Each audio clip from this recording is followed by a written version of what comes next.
السلام علیکم ورحمۃ اللہ وبرکاتہ۔ اللہ سبحانہ وتعالیٰ نے ہمیں بے شمار نعمتیں دے رکھی ہیں۔ جب بھی ہمیں کوئی نعمت ملتی ہے تو ہم بہت خوش ہو جاتے ہیں، مگر ایک بات جو ہم اکثر بھول جاتے ہیں وہ یہ ہے کہ اللہ تعالیٰ نے جو کچھ بھی عطا کیا ہے اس کو ہم کس طرح استعمال کرتے ہیں، اس پر ہم سے سوال بھی ہوگا۔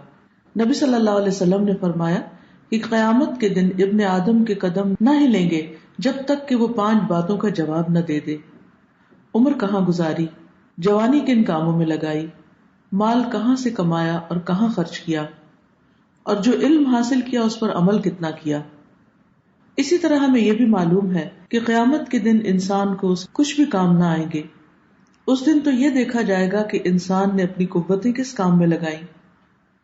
اب ہم سب کو اپنا اپنا جائزہ لینا ہے۔ اس کے لیے ہم اپنے کسی ایک دن کا جائزہ لیں، اس میں کیا کیا کام کرتے ہیں، کیا وہ کام جو اللہ تعالیٰ کو پسند ہیں یا وہ کام جن سے وہ ناراض ہوتا ہے۔